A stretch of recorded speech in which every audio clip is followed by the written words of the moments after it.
it's just very brief introductions just on who we are. And then when we go into the breakout groups, we'll give everybody a chance to introduce themselves in that context, just so that we're saving time a little bit.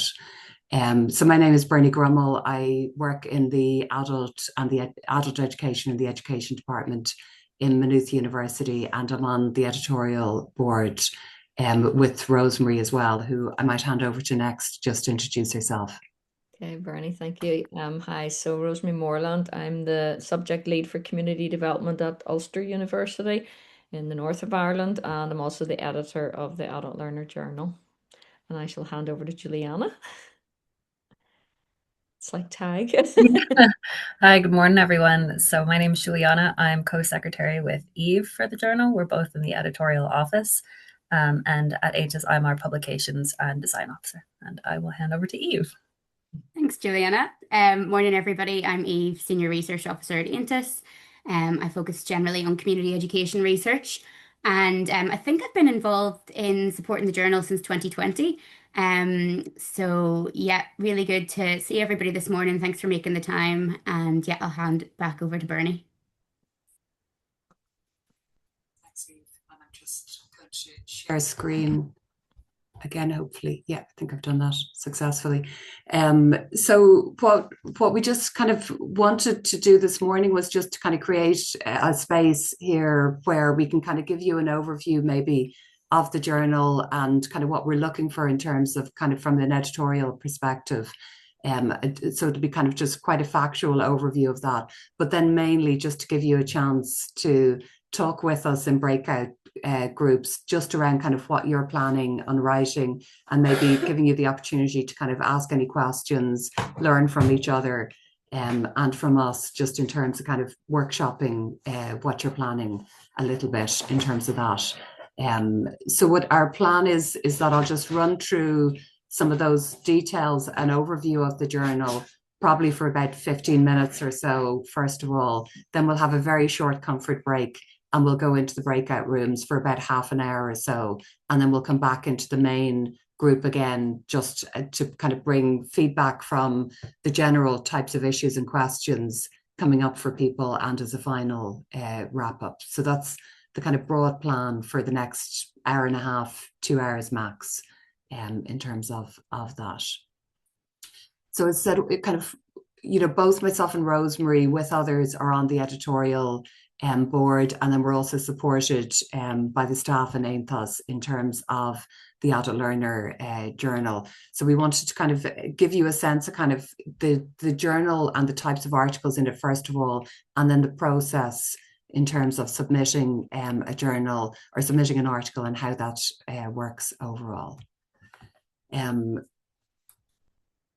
So sorry, I'm just skipping on I haven't used Zoom in a while, so I'm a little bit clunky on the slides, so apologies for that. I said what we just wanted to kind of highlight in terms of that, the journal, as you know, the broad theme obviously is adult learning and adult education, but each edition has a particular theme and focus. So the theme for the 2026 edition is power and participation. And the idea of that is really as a broad kind of guideline to give a focus and sense of kind of purpose and unity to the articles, that they would focus on power and participation, particularly in terms of kind of how adult and community education fosters meaningful participation. And what we're suggesting now, the call is open for you to interpret what power and participation means in the context of adult and community education. But some of the kind of key areas that we're suggesting where it might be relevant is in terms of informal and community learning for social transformation. Also, how we see power and participation in terms of how adult and community education is tackling today's key social issues. And then perhaps in particular, in terms of the role of adult and community education in challenging propaganda and disinformation, and using that as a way of addressing social inequalities and social injustices in terms of that. And again, said there, that's intended hopefully to kind of give you a sense of guidance and inspiration around that, but it's really to kind of think about how you would interpret power and participation in your adult and community education context, in terms of an article that you would like to share and you think is relevant for the sector and the field. So just to give a very brief overview in terms of the journal and the type of publications that we support in the journals. The journal has kind of evolved over time, and it focuses on trying to offer different ways that you can present your ideas and your work. In terms of the research articles, we've got two different types. First of all, kind of what we're describing as the theory or critical debate papers, which are 8,000 words maximum, and they're intended to engage in critical debate and analysis about key issues, concepts, practices in the fields. And that's something that could be emerging maybe from findings of recent research, or current research that you're engaging with, in which case then please include an overview of that and the research methodologies used. And in other cases, it may be broader based in terms of initiating dialogue between different sectors, groups and individuals in lifelong learning. So it may be at that kind of broader level, either in terms of kind of dialogue, theory, policy, engagement, in terms of that. The second type of paper then is the practice-based papers, which are shorter papers, typically 3,000 words in terms of those. And they're intended to be more practice-based in terms of kind of current case studies around what you're engaged in and what you're working in, and you'd like to share as examples of innovation and good practice in terms of those. So they tend to be kind of very practitioner focused and orientated in terms of their focus. So for the criteria that we're looking for and we're kind of assessing articles by, it's first of all that it's a topic that's of significance and relevance for adult and community education in Ireland, given the focus of the journal itself. Secondly, that it needs to have a coherent and well-developed theoretical framework, that it has, and it outlines a rigorous methodology, that it presents its findings clearly and that they're insightful and relevant. That the article follows the style guide and meets the word limit. And we'll talk a little bit later on around the style guide and where to find that. And finally, that the article is organised and well written. So they're the kind of 6 criteria that peer reviewers use in terms of assessing the articles. In terms of the style guide, I mean, as you know, kind of writing for a journal and writing for an article, each journal has its own particular style guide, and you need to make sure that you're following that closely. And all of the links of that we'll share with you, and they're all on the Adult Learner Journal website as well. And this presentation as well we'll share with you afterwards. But the idea of the style guide is that it kind of gives you a very detailed and comprehensive overview of the conventions around formatting, academic referencing, style, etc. in terms of that. And the idea is then that that's consistent across all of the articles submitted in the journal. So it means it's coherent from the point of view of somebody reading it. And if articles don't follow that style guide, we'll return them to you to ensure that they are, so that there is that consistency and coherence across all of the articles being used. So the very broad submission process that we have for this year is that the deadline for the submission of articles is Friday the 13th of February. And you do that by emailing your article to the email address that you see there, journal@aontas.com. And you make sure that in that you've got the full article submission, including the title of the article. You say what type of article it is, whether it's a theory or a practice article, as I outlined in the previous slide. You also include a short profile of yourself, maximum 100 words. As well as that, also include a short article proposal. So a short summary, a 1-paragraph summary of what the article is about. Again, a maximum of 100 words in that. And that article would give a short introductory overview, the methodology that you'll use, and how your article relates to adult and community education. So the idea of the article is just give that very brief summary that somebody can read it, get a sense of exactly what it's about, and decide whether they'll read further into it or not.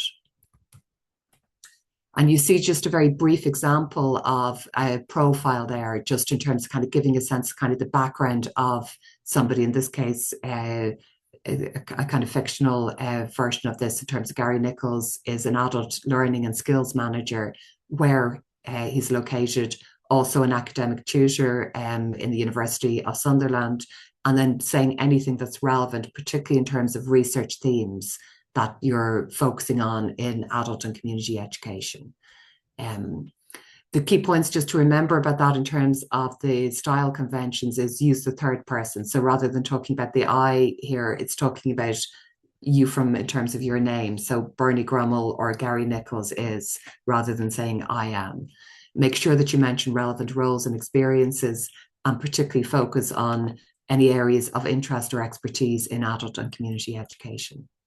In terms of the abstract here, you see the kind of an example of an abstract in terms of that kind of short paragraph that's ensuring that it's giving an overview of the article focus, the research methods, and its relevance. They're the kind of key points in terms of this. You know, so you can see this here in terms of the focus, in this case, is the unique voice of neurodiverse students' lived experiences in PLC courses in Ireland. The methodology is outlined in terms of semi-structured interviews, and their findings are the focus of this particular paper in terms of this, and then saying how it's relevant in terms of presenting frameworks relevant for teaching and learning, and also in terms of policy recommendations are the 2 points of contribution that they note in this abstract. So the other point that we just kind of wanted to kind of outline to you is just give you a sense of the kind of process of what happens after you submit your article. So it said people will submit articles by that deadline of the 13th of February. Then the AONTAS office just goes through the articles just to check that they're that they're anonymized, and then they send them to the editorial board for peer review. And then the editorial board, we have a process where we divide out the articles, and every article is read by at least 2 reviewers, in terms of kind of a first reviewer and a second reviewer. And then we meet to share that feedback that we have from the reading that we've done, and to agree on decisions on each of the papers. And we complete feedback sheets about those on the week of the 23rd of March. After that, then again, the AONTAS office just works through those feedback sheets and sends them to authors. So they will give you a detailed list of the decision on your paper, and if there is recommendations for changes or revisions or feedback on it, you'll be given a very detailed list of feedback, and that's both in an overall feedback sheet, and if relevant, sometimes it might be in track changes or annotated comments on your draft document or article itself. So you'll get kind of a lot of hopefully very clear feedback in terms of that. And then that feedback and revisions, the deadline for that is the 7th of May to return those. And again, the office just sorts through that, and they're sent back to the editorial board the week of the 11th of May, just to kind of continue to kind of sort through those. The editorial board and editorial office continues to coordinate then with authors from throughout the summer months, May, June, July, just in terms of working with authors around the kind of proofing of the journal and preparing it for publication. And then the week of the 20th of July, final articles will be compiled and reviewed by the editorial board and the editorial office before beginning in August, beginning the copy editing process and the printing process, working towards a launch date and publication date in November 2026. So that's the kind of broad kind of timeline. And again, you'll find that on our website as well, just in terms of kind of the process that we're going through in terms of the timeline for that. so from your point of view, then, kind of as an author, the key kind of points within that is, first of all, submitting the article, ensuring that you're following the style guide in terms of that, and you're including the bio and abstract with that. Then you go into the phase with the editorial board where we're peer reviewing your anonymized article, and we're giving you feedback on that, both in terms of the general feedback page and the track changes on the document with specific feedback. We communicate that through the office with you, and depending on the outcome, you'll be asked to review your article and make changes based on that feedback. If your article isn't accepted, then we would still give you a lot of feedback in terms of just help you develop that for future in terms of that. And I said the kind of we've outlined the criteria already in terms that we use specifically for the adult journer, because sometimes articles, and even today we'll get a chance to talk about that, but sometimes we need to make sure the articles are focused for the criteria of the adult learner, and in some cases they may be more suitable for another type of journal, in which case we'll recommend and suggest maybe the types of journals we feel you should be focusing on. Once you get your feedback, then you're asked to implement that feedback and make sure that you're tracking changes and revisions so we can easily see the changes that you've made. And then you're asked to send that back in to us to review that and to make sure that the changes are made. And sometimes there might be an additional loop back to you if we feel that there's more changes needed, or the changes we asked for weren't fully implemented. And then we contact you about towards the kind of final stages of publication in terms of copy editing, proofreading, etc., where it's returned to you for those purposes. The overall decisions outcomes on the articles, we've got 4 categories where we place decisions. First of all, in terms of kind of accept as is, accept on conditions of minor changes is the second category. Then revise and resubmit is the third category. And again, in both of those, minor changes or revise and resubmit, you're given detailed feedback in terms of that. And then reject, again, with feedback and recommendations in terms of that. So what we wanted to do now, well, I might just kind of see if there's any, I'll just stop screen sharing for the moment. But just see if there's any questions, maybe initially just on that presentation, that are kind of maybe broader questions. And then as said, we'll have a break and you'll have a chance to kind of ask more specific questions and discuss it in light of your own work when we go into the breakout rooms.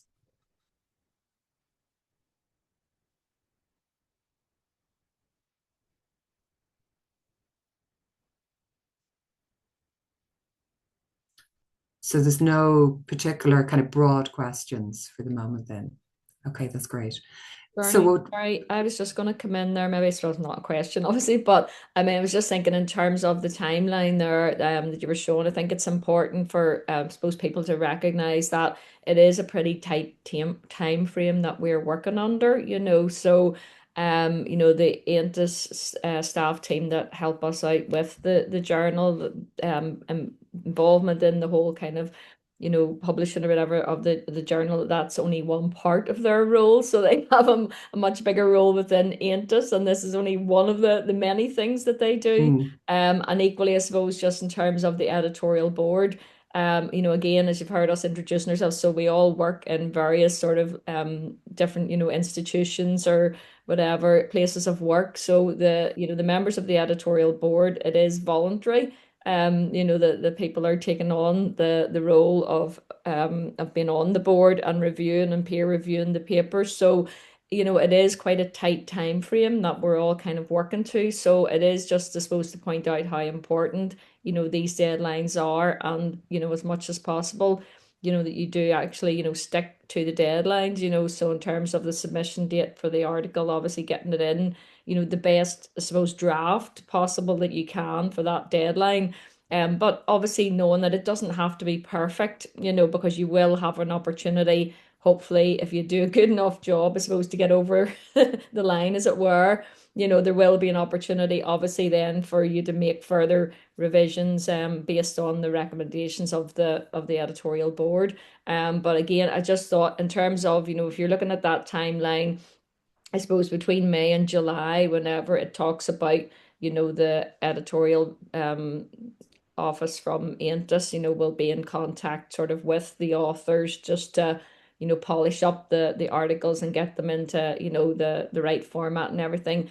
I suppose it's just to say that at that stage, like that should only be very, very minor changes. I mean, even, and Juliana can correct me here if I'm wrong, but you know, by that stage, the articles should be in very good shape, and you know, they would have, you know, they'll have been accepted into the journal for publication, and this is really only kind of very minor sort of tweaking changes that are going to be made in that time. So as I think it is important, you know, it's not that you've got until next July to have your article kind of fully completed. You know, and we recognize as well for yourselves, you know, this is a pretty tight time frame as well. But you know, I've worked on the journal for a number of years now, and I do think it's, you know, all of the editorial board are really keen to have, you know, people, whether they're aspiring academics, you know, sort of doing research or whatever at the minute, or whether they're out in the practice field, you know, we're really keen to encourage people, you know, to get their work published. So,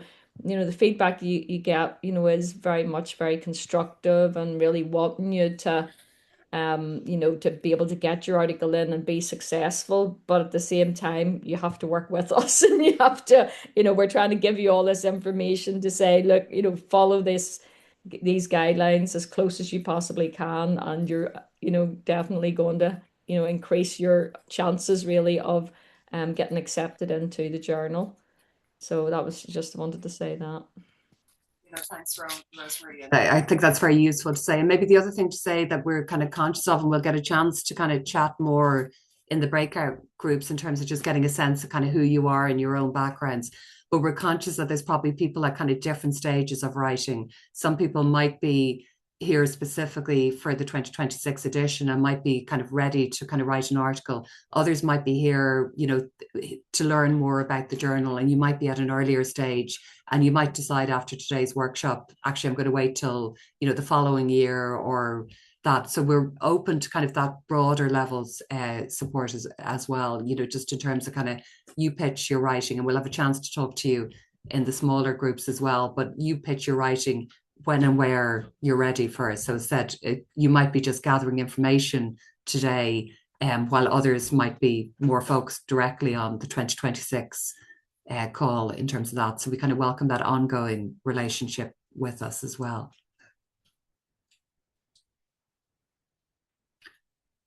So if that's okay, then what we might do is just take a kind of 5-minute comfort break. And then when we come back, Juliana is just going to randomly allocate people into breakout groups. And then you'll be with either myself or Rosemary and Juliana and Eve, just so that we're there as well, just somebody from the editorial board and the editorial offices, hopefully just to kind of facilitate a discussion and also answer any questions that you have. And we'll do those breakout rooms for half an hour. They're not going to be recorded, so it's only this first section that's recorded. And then we'll come back into the main group after that as well. Okay, so we'll just take a 5-minute break, and then said when we come back, Juliana will split us into the breakout rooms. So thank you very much, and we'll see you at about, well, it's 10:32 on my clock here, so 10:37. Thanks. We maybe just sort of just take some general, I suppose, sort of feedback from the two groups, and then I don't know if there are any kind of questions then that people still have outstanding. So Bernie, happy enough if I go first, or do you want to go first? Yep, fire away. Thanks, Rosemary. Yeah, so I mean, well, I think we had a really good discussion, you know, and people have got some really interesting and exciting ideas. So yeah, I don't think we didn't really have any specific questions, I suppose, that people didn't kind of get answered in the breakout room, but I suppose just one of the things that came up was just about, I suppose, the style of writing and you know, how academic, it is or whatever, so we had a little bit of a discussion about that, and just really we were, myself and Eve, I suppose, just saying that it's, depends on the nature of the article that you're trying to write. But that certainly, in the journal we do encourage, a variety of styles. So, if it is a more reflective piece, then it's absolutely fine to write in the first person. And, if it's about your own experience, or, you're involved in a particular case study that, you're writing, maybe part of it's from your own perspective, to use the first person. But then obviously you still need your sections on your methodology and your literature review, which would be more kind of like third person. So you might find yourself switching a little bit between, I suppose, styles. And I suppose I was just saying as well, in particular, if you are writing about something that is, personal to you and part of your own experience, that certainly within the methodology section, you need, even if it's a practice paper, you still need to have some acknowledgement of the approach that you're taking, so if it is, for example, like an insider approach, because you're part of the group that you're maybe kind of discussing, or that you're using, an autoethnographical approach or whatever, so making sure that, you make that clear, or you want to do it as a reflective approach. And I suppose one of the things we were saying as well is the best, I suppose, reassurance you can get is to just go back into some of the previous editions of the journal and just have a quick skim through, some of the different articles that have been published, and you'll get a feel for, I suppose, the variety. Do you know that it's not a kind of a one size fits all? But hopefully that would be reassuring to people that, you can choose a style of writing that really suits the topic, suits, the argument that you want to make. But at the end of the day, we were also saying the importance, obviously, of following the style guide that AONTAS have up there. So that's more in terms of, your font and, how you reference, if you're having quotations, or, how you cite authors using the Harvard method and things like that there. So it is important that you try to follow that as much as possible. Yeah, I think that was, I don't know if anyone from my group has anything else they want to add or share, or any other questions. No. Just one quick question, Rosemary. You mentioned there about looking at back editions. Are they available online? Yes, they are available online, free. Yes. Excellent, excellent. Thank you. On the AONTAS website, if you go onto the AONTAS website, you should be able to. Thank you. That's great. Yeah. Okay, thanks, Patricia. Bernie, do you want to go over to your group then? I think the link is in the chat. I think somebody already put the link in the chat. Possibly Juliana has. Yeah, Juliana has, yeah. And you can also check out our publication section on the AONTAS website, in case the ALJ page or the journal page there doesn't look, if you can't find it at the bottom. We just got a new website, so we're currently working through some bugs. If you do find anything that's missed, please let me know and I will fix it immediately. Thank you. I had looked for this version, this year's edition online, and hadn't found it, hence the question, but that's great. That's it's a good question, because I'm now looking at the website, which is very new, as Juliana has said, and it needs to be a bit clearer how to access, historic, volumes, because it used to be a little different. So. I know I don't know what's happened. I'm trying. I'll try and fix it for y'all. Thanks, Juliana. Thanks, Juliana. And maybe just in terms of kind of our group, and again, I'll try and give a flavour of it, and then maybe others in the group can come in as well. I guess we focused on the kind of, I think certainly for me, what I was hearing was, what was kind of coming through was people talking about kind of, first of all, their kind of choice of article in terms of kind of what style of or what type of an article they were going to focus on. And a good few people kind of not fully sure or decided yet in terms of whether it was going to be a practice article, or they were going to focus more thematically or theoretically in terms of the approach. And in many cases, people kind of at the having kind of very complex, big projects and big pieces of work that they wanted to begin writing from. So we spoke about maybe that preparing an article for the adult learner might be just one piece that they would, it's the beginning of a writing journey almost within that. So to decide what might be relevant from that, from the perspective of the adult and community education, which obviously is the focus of the adult learner as a journal, but then in particular the 2006 theme of parent participation.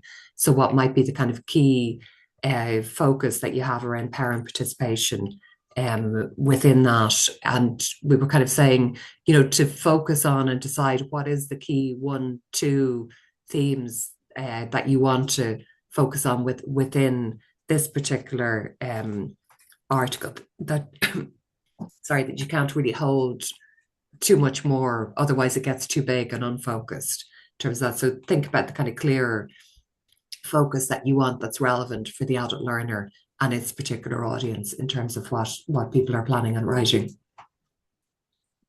Sorry, just getting a tickly throat as well. I think the other kind of main point certainly was kind of people talking about a lot of what people are interested in writing from is coming from work that they've been involved in over the last number of years, and it's coming from engagement in the field, particularly in terms of kind of intuition and anecdotal evidence from practice, and just the kind of how to write from that in terms of kind of bringing that idea, particularly when it's very new ideas, new material, new initiatives. That maybe isn't, they don't, people don't necessarily have an existing kind of formal database around, and just kind of talking about kind of how to begin to kind of write that, making sure that you're framing that in terms of the basis that that's coming from, if it is coming from intuition and initial discussions with maybe other practitioners in the field, etc., and not over claiming you're on that. And in some cases, I think people were saying the kind of this is the beginning of a journey for them, so that it might be framed in that way of beginning to raise very important issues for adult and community education to consider and to raise within that. And again, like what Rosemary said, we also just spoke about the importance maybe of looking back over previous articles and journals. We were mentioning a few of those that are written from that perspective, just to give you an idea of how people manage that and kind of what the expectations are around that. So again, we were saying the same thing, look back at the previous editions just for ideas around that. I'm not sure, just from my group as well, if there's anything I haven't kind of mentioned that you think would be useful to share.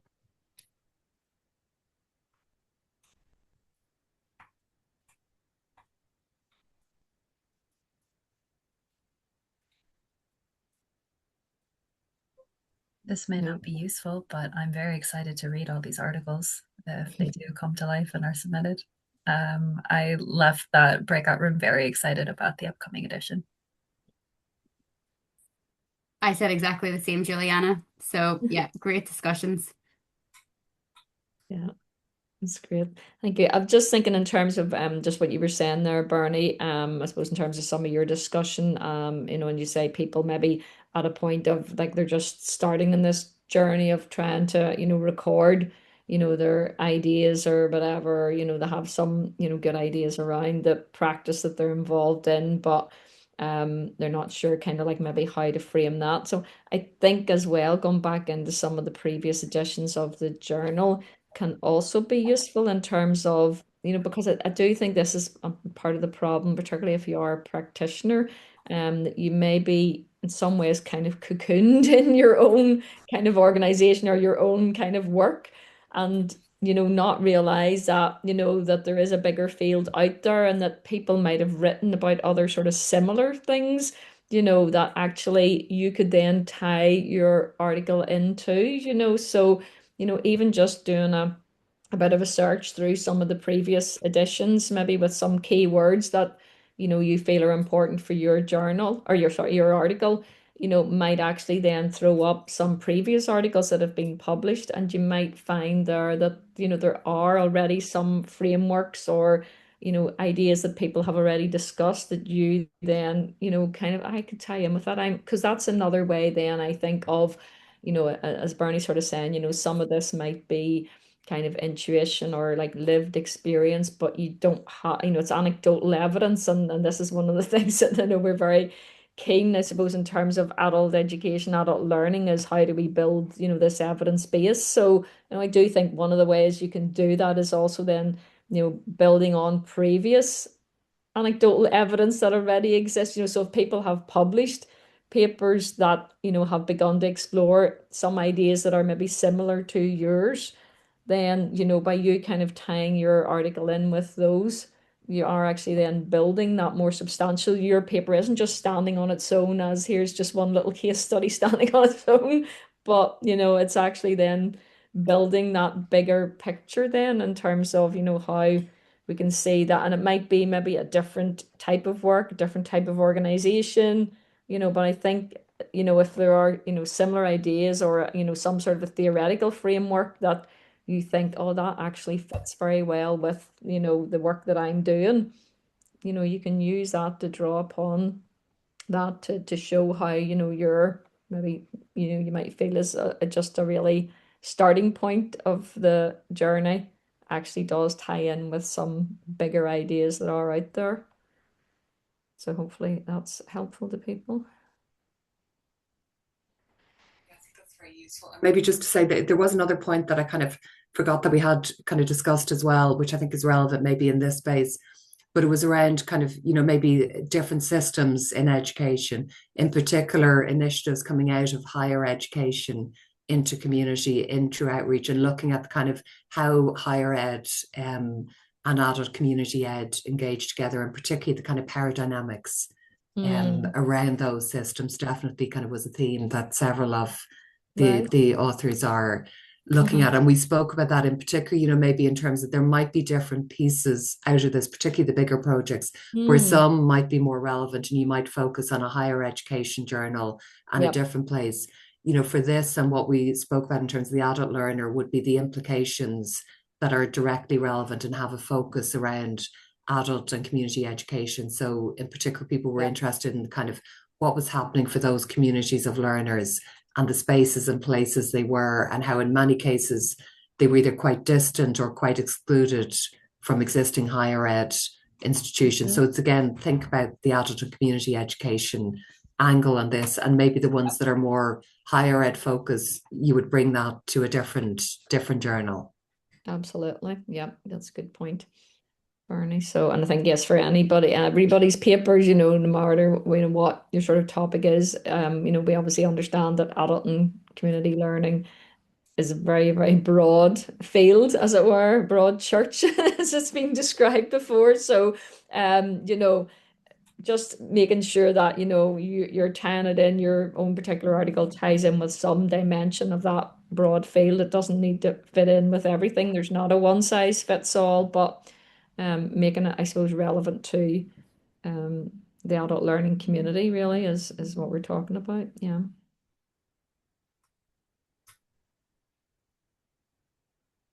Okay, I don't know if no other questions or any. Do you want to wrap it up, Bernie, or hand it back over to you as you started? Thanks, Rosemary. Yeah, no, it was really just to see if there was maybe any kind of final kind of comments or questions from anybody. I mean, obviously, we're still available, and in particular, I think at the end of the slides, you'll see the kind of contact details and emails for us. If you've got any questions that kind of occur to you after this workshop set, please do contact us and please do send them.